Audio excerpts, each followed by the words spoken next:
So Kevin Huang. He's a co-founder of and executive director of the Hua Foundation. He also just came here from a Hong Kong protest, and he engages the Chinese-Canadian community, especially on sustainability, including food systems. Yeah. Kevin. Thanks for having me. Good evening, everybody.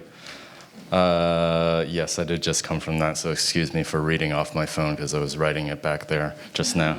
My name is Kevin Huang. I'm one of the co-founders and current executive director of an organization called Hua Foundation.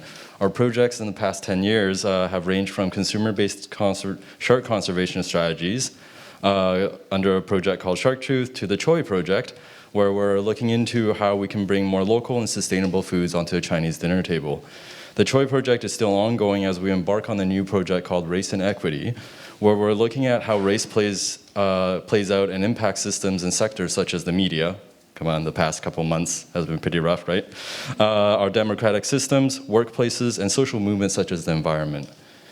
So on the environmental front, the Black, Indigenous, and people of color continues to be disproportionately impacted by the climate emergency.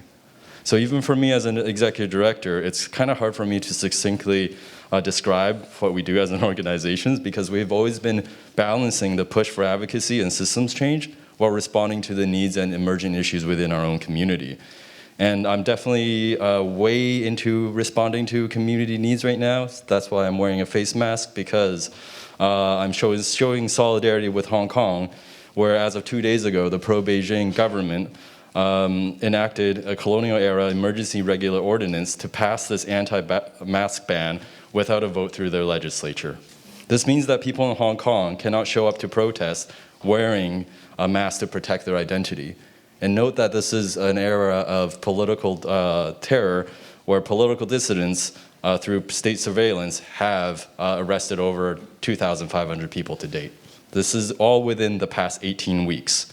And one day, one of the biggest mass rallies actually had 2 million people show up to try and repeal the extradition law.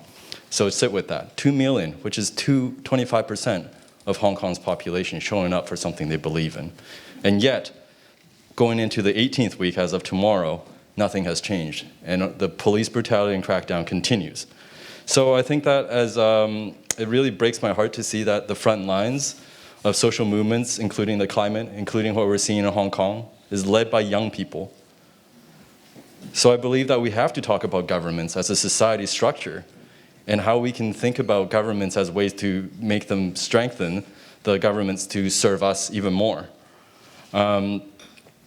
So while we're seeing the rapid erosion of Hong Kong democracy in Hong Kong, we should also look into how to further strengthen our own democracy here. So I would say by lowering the voting age, instituting a proportional representation to replace first past the post, our individual voice matters. Our individual actions matter. Let's make sure that we have systems and structures where voices and actions actually count. So for the climate, for a stronger democracy, and for Hong Kong, who wants a future where they have freedoms and democracy? Thank you.